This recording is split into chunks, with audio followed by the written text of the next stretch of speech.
About to lose some street cred. How many times has this happened to you? You're in the middle of a fight with your arch-nemesis, and then you defeat them spectacularly and dramatically. And perhaps it was an overwhelming victory on your side, or maybe you scraped by the skin of your teeth, just barely, and eked out that victory. The timeline fast forwards a little bit, a couple episodes, and now they're your friends somehow, and you've come to trust them implicitly and would give your life to save them. Does that sound familiar? Well, you might be a protagonist in a work of fiction that centers around the concept of the heel-face turn, with a specific focus in beating the enemy means they're my friend now. Let's take a look at some examples of this and see if your situation is similar. There's Catwoman in Batman, and she's a villain turned anti-hero turned hero turned anti-hero turned hero ad infinitum in the DC universe, but she actually did turn from being a villain into something that's not a villain pretty permanently. Her villainous motivation is a pretty weak one in terms of common motivations, for sure, because she's just in it for the money for the most part through and through. She's done things like plant a panther in an ambassador's car in order to maul him to death, so that when the ambassador is gone, it allows her to steal some stuff. She's betrayed Batman by leading him into a trap to lock him into a subterranean complex with Bane. She's become a mob boss and used her position to push heroin in Gotham, and a whole other slew of other verifiably villainous actions. However, she changes the tune she sings pretty drastically and dramatically in several versions of her story. Like in Earth 2, for instance, she gets hit with amnesia, and when she is told about all the stuff that she did, all this villainous, terrible stuff that she has perpetrated over her life, she is horrified about it. And it really sinks in that, like, she's a villain. So she's so horrified by this that she gives it all up, and then has a kid with Bruce Wayne, who will turn out to be the hero-anti-hero Huntress later. She's the one with the purple mask, and she and Batgirl hang out relatively often and kick butt together. In the mainline continuity, she's changed from her "I will definitely kill Batman" persona to the kind of person that Batman intrinsically trusts, and gives such information as his secret identity, the entrance to the Batcave, and even more intimate physical knowledge. Even if she still sometimes breaks into a museum to steal some priceless diamonds. About to lose some street cred for this one, but you guys remember that anime Inuyasha? The first villain character that we actually get to see in that series is Sesshomaru, the half-brother to Inuyasha, who is an actual full demon instead of a half-demon, and is frankly way more powerful than Inuyasha most of the time. In the manga, his first appearance is as like a straight-up asshole bully, mocking Inuyasha, being smug and cruel about it and all of that. And he starts the story by trying to kill Inuyasha and steal the sword that their father had set aside specifically for Inuyasha, which is pretty villainous. That's like killing someone to steal their birthright. That's Isaac and Esau levels there. But then he meets and basically adopts this tiny orphan girl, this small child named Rin, and the characterization train starts really putting the coal into the engine there.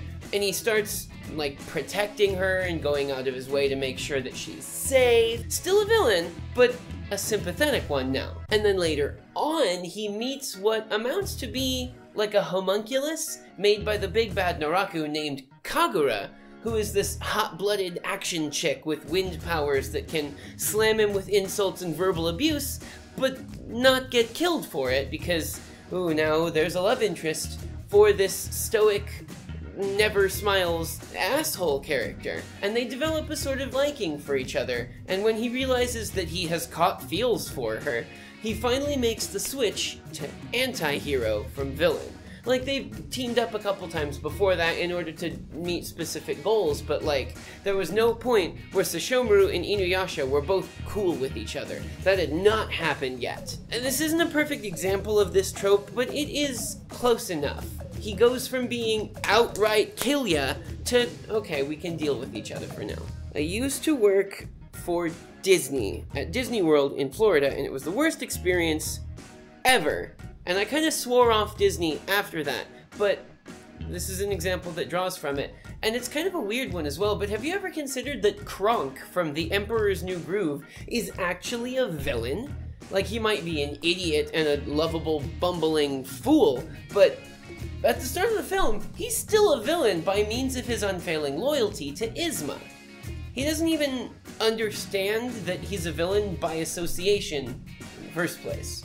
Even though this is the case, he agrees to help Yzma literally kill the Emperor Kuzco with poison, which is an unapologetically uncool thing to do. His flip over from the bad side to the good side is not because of behest of the hero, or not because he's realized he's doing bad things, but it was by the fact that he was mistreated by his evil mistress for whom he was henching. And that single instance,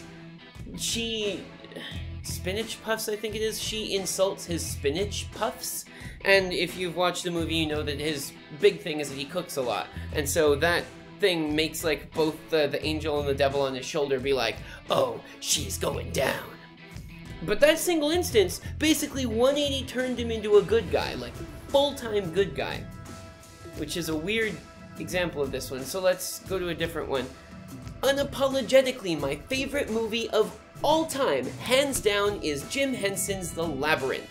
And it can be said that Hoggle, the weird, maybe not a goblin, maybe a goblin, that Sarah meets at the entrance to the labyrinth, where when she meets him, he's taking a pee in a fountain, and then pulls out like a spray gun to kill a bunch of fairies.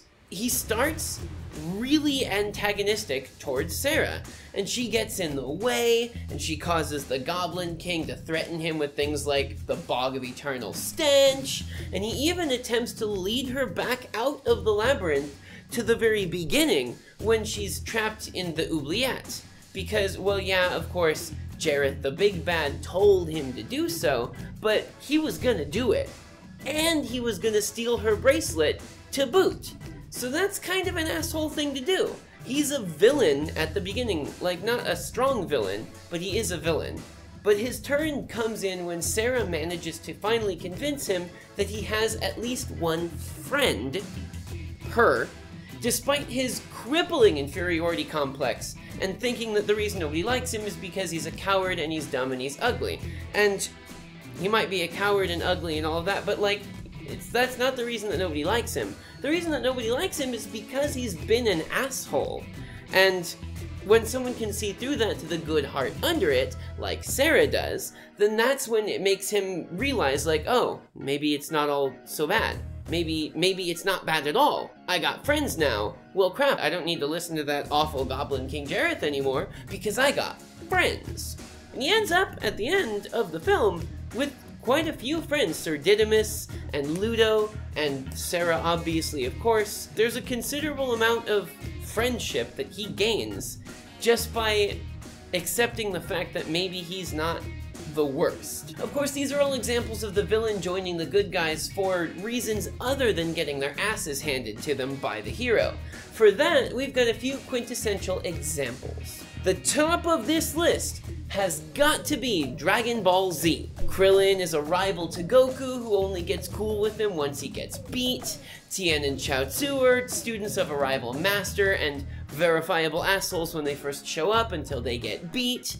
Yamcha tried to rob Goku when he first showed up, unsuccessfully, and then he got his ass beat. Pretty much every major villain that doesn't get outright killed by the Z-Fighters becomes an ally to the Z-Fighters eventually. This whole thing about DBZ is a video in and of itself, and it is one that I am wholly unqualified to make because I am way behind on the lore of DBZ, but look for that video sometime soon, maybe, if I can get some help with it. Another classic example of this one that you'll see a lot is Magical Girl Lyrical Nanoha, where Nanoha builds her friends list by blasting them to near death with the magical equivalent of an orbital laser cannon, winning the day by superior firepower, you know? The first one to whom this mystic near-obliteration happens is Fate Testarossa, who is the the dark version. She's got the blonde hair and the red and black costume, and she's doing bad stuff and trying to steal the shards of the jewel or whatever it was. I don't actually remember what it was in the beginning of that series, but trying to do the bad thing. And then it turns out that we find out she's got a tragic backstory, and there's abuse from a mother figure, and there's a whole bunch of stuff that I could talk about. For Nanoha, this show is DBZ, but with magical girls and sentient weapons that use magic. About ready to lose some friends here. Pick a Toho character. Any character, any one of them except for that main character, Hakude Reimu. That character that you picked will absolutely become friends with, and possibly even a playable character next to the main character of whatever Toho game that you are in right now. Reimu is the only character in that entire franchise who has never appeared as a boss character, at least in the mainline games. This game runs off of defeat equals friendship. Most games end with you, the main character, whoever you're playing, having a big tea party with all the people whose shit you kicked in. You ready for some deeper cuts? In the Teenage Mutant Ninja Turtles comics and cartoon, Casey Jones, the guy with the hockey mask and the golf bag full of random stuff, is a vicious, violent, and brutal street vigilante that uses maybe a little too much force on the random thugs that he reprimands in the city, and he spends a good deal of his first appearance in a pretty intense and violent fight with Raphael about that specific thing. Raphael wins, obviously, because he's one of the main characters, and Casey changes the way that he works, even becoming a really close ally and friend to the Turtles once he gets the crap kicked out of him. One of my favorite versions of this trope is the version where it's not even a physical fight.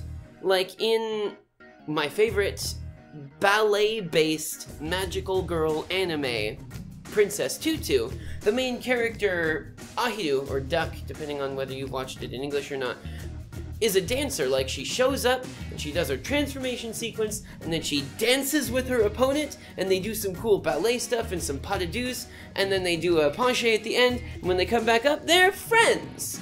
And this happens to basically everybody, with the exception of Drosselmeyer. Spoilers, Princess Tutu dances with everybody, and then they're all friends. This happens with Fakir, this happens to a certain extent with Mitho, or Muto, depending on how you want to think about it. It happens with Princess Krail. Princess Tutu is there, and then someone else is there, and they want to do bad stuff, and then Princess Tutu does some pirouettes, and then they both dance together for a minute, and now they're friends. Perhaps my single favorite version of this is in Bill and Ted's Bogus Journey. The titular pair, Bill and Ted, are confronted by the Grim Reaper when they go down into hell, and they have to defeat him in games in order to be able to get out of hell, right? So they defeat him in a game of Battleship, Clue, some kind of electronic football board game that I didn't recognize, and Twister.